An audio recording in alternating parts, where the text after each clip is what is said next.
다 함께 사도신경 하심으로 12월 9일 새벽 예배를 하나님께 드리도록 하겠습니다. 전능하사 천지를 만드신 하나님 아버지를 내가 믿사오며 그 외아들 우리 주 예수 그리스도를 믿사오니 이는 성령으로 잉태하사 동정녀 마리아에게 나시고 본디오 빌라도에게 고난을 받으사 십자가에 못 박혀 죽으시고 장사한 지 사흘 만에 죽은 자 가운데서 다시 살아나시며 하늘에 오르사 전능하신 하나님 우편에 앉아 계시다가 저리로서 산자와 죽은 자를 심판하러 오시리라. 성령을 믿사오며 거룩한 공예와 성도가 서로 교통하는 것과 죄를 사하여 주시는 것과 몸이 다시 사는 것과 영원히 사는 것을 믿사옵나이다. 아멘. 오늘 이 시간에 함께 나눌 하나님의 말씀은요, 사도행전 9장 15절 16절을 제가 봉독해 올리도록 하겠습니다.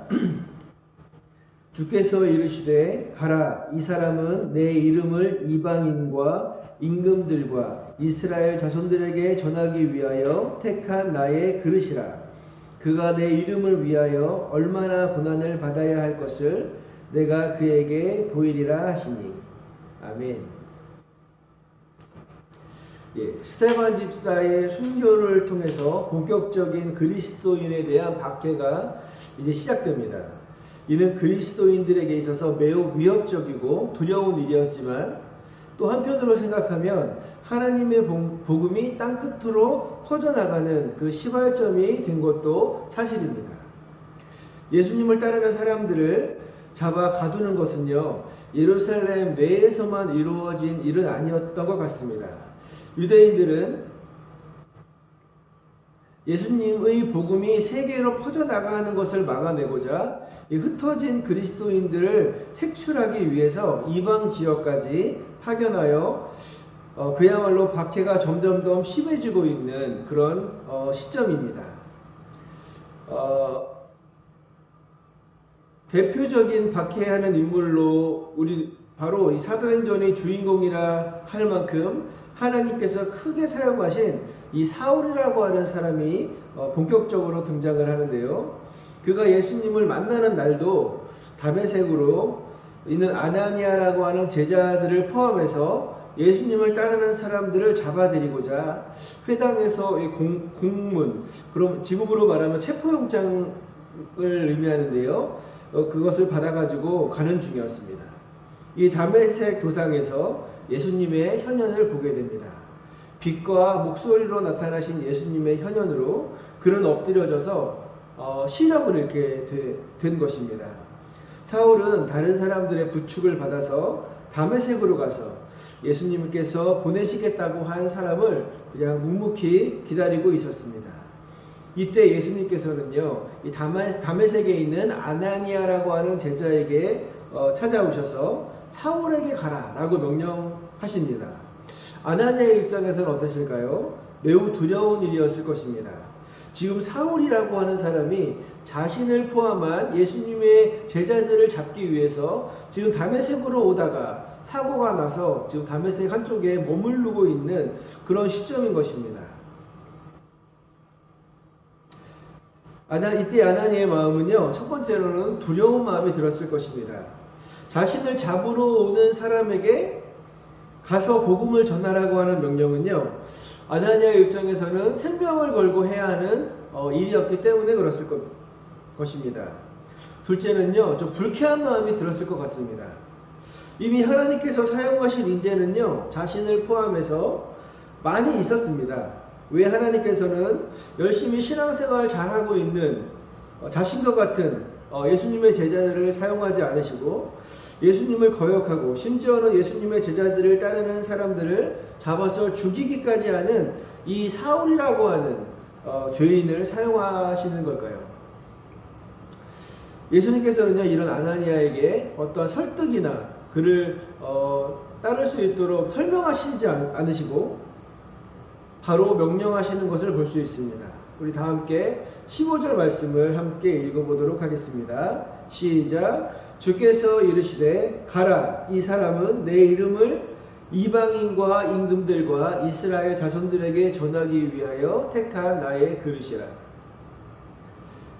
예수님을 만난 사울은요, 이 다메섹에서 예수님을 소개받고 그분을 전하고 싶은 열정이 아주 강하게 들었을 것입니다. 그는 즉시 회당으로 가서요, 예수님의 복음을 전하기 시작합니다. 처음에 유대인들은요, 사울이 무슨 말을 하려고 이렇게 오는 것을 보고, 저 사람이 우리 단 앞에서 예수님을 믿는 사람들을 아예 씨를 말려버리자 라고 이렇게 말하려고 했을 거라고 생각했을 것입니다.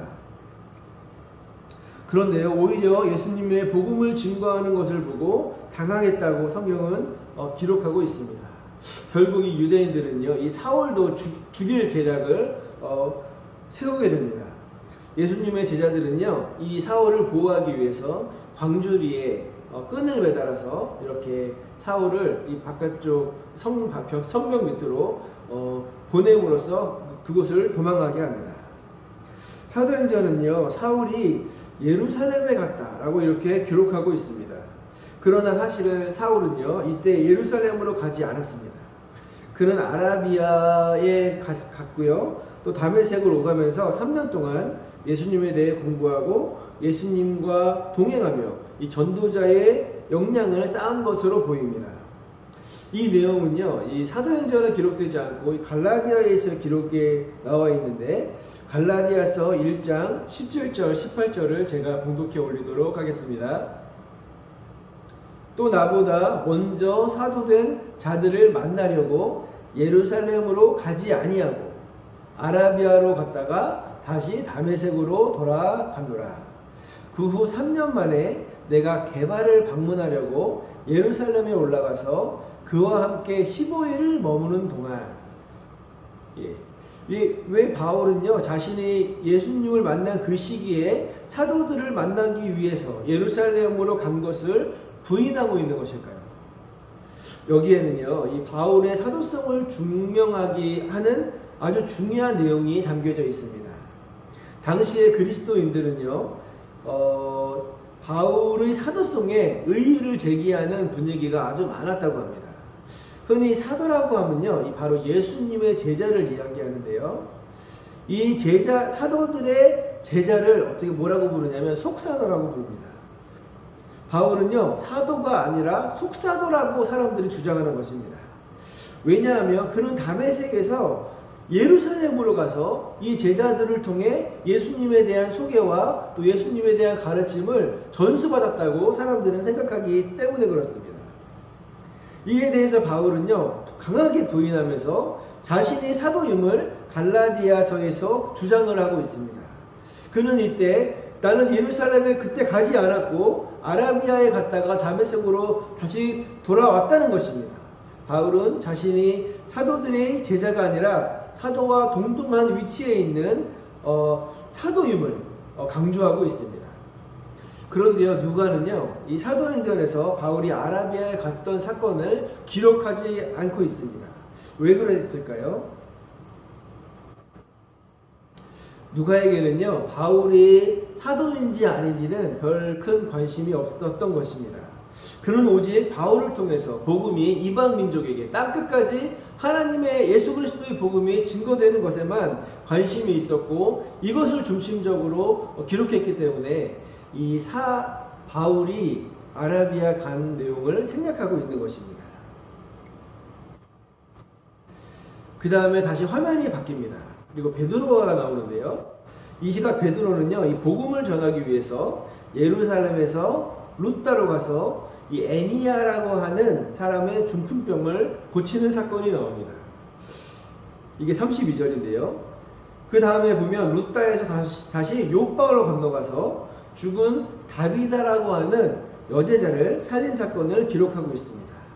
이 성경은요, 이러한 사건, 베드로가 일으킨 이 사건들에 그 관심을 갖고 있지 않고, 그 베드로가 점점점 이 루다와 요바로 이렇게 이동하고 있는 것을 우리들에게 보여주고 있습니다.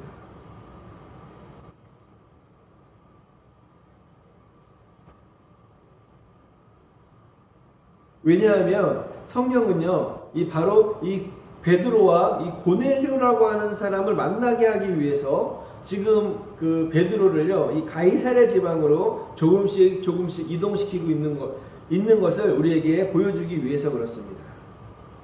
하나님께서는 왜 베드로와 이 고넬료를 만나게 하시는 것일까요? 그것은요, 내일 이 시간에 오시면 알 수 있습니다. 이제 말씀을 맺고자 합니다.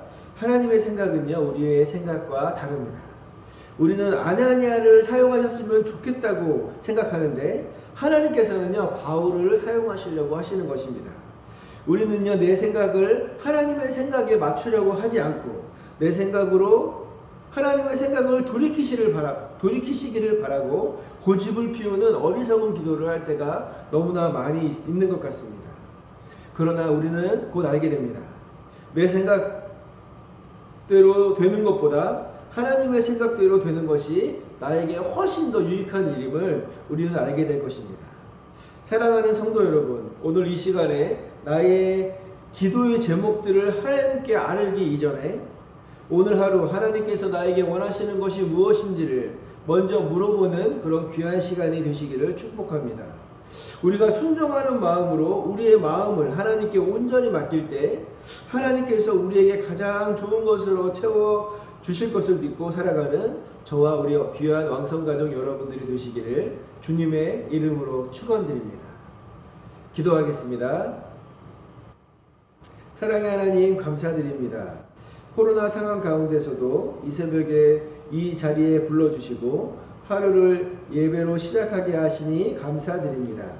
이 시간 하나님께서 부르셨사오니 잠잠히 하나님의 뜻에 순종하는 마음으로 서게 하시고 나의 주장을 하나님께 나열하기에 앞서서 하나님께서 나에게 주시는 말씀이 무엇인지 먼저 듣는 귀한 성도들이 되게 하여 주시옵소서. 코로나로 인하여서 주님께서 우리에게 주시는 메시지가 무엇입니까? 주님 말씀하여 주시옵소서. 우리가 순종하며 따르겠나이다. 이 시간 여러 가지 기도의 제목의 소망을 가지고 나온 성도들의 기도를 들어주시고 그 안에서 주님의 뜻을 발견하는 그런 귀한 시간이 되게 하여 주시옵소서. 예수님의 이름으로 기도하옵나이다. 아멘. 우리 주기도문 하시고 중보기도 나누도록 하겠습니다. 하늘에 계신 우리 아버지여, 이름이 거룩히 여김을 받으시오며 나라 임하옵시며 뜻이 하늘에서 이룬 것 같이 땅에서도 이루어지이다. 오늘날 우리에게 일용할 양식을 주옵시고 우리가 우리에게 죄지은 자를 사하여 준 것 같이 우리의 죄를 사하여 주옵시고 우리를 시험에 들게 하지 마옵시고 다만 악에서 구하옵소서. 대개 나라와 권세와 영광이 아버지께 영원히 있사옵나이다. 아멘. 이 시간에 먼저 하나님 앞에 잠잠히 주님 앞에 기도했으면 좋겠습니다. 오늘 하루의 삶을 통하여서 하나님께서 나에게 말씀하시는 것이 무엇인지, 나에게 원하시는 것이 무엇인지 먼저 묻고 기도하는 그런 귀한 시간 되었으면 좋겠습니다. 교회를 위해서 기도하겠습니다. 담임 목사님의 사역과 또 사모님의 중보 가운데 함께 해달라고 기도해 주시고요. 교회의 표어와 또 2023 비전을 통하여서 하나님의 거룩한 뜻을 우리가 온전히 이행하여 빛과 소금의 역할을 감당하는 귀한 교회 되게 해달라고 기도 부탁드리겠습니다. 코로나가 속히 종식되고 치료제가 개발되며 또 코로나로 인하여서 경제적인 어려움을 당하거나 또 심리적인 어려움을 당하고 있는 지체들이 속히 회복될 수 있게 해달라고 기도 부탁드리겠습니다. 주변에 몸이 안 좋으신 분들이 많이 있습니다. 그분들 한 분 한 분 이름 불러가면서 하나님께 치유의 역사를 비춰달라고 함께 기도하며 나아가도록 하겠습니다. 마지막으로 개인의 기도 제목을 놓고 기도하시고 오늘 새벽 예배를 마치도록 하겠습니다. 다 함께 기도하시겠습니다.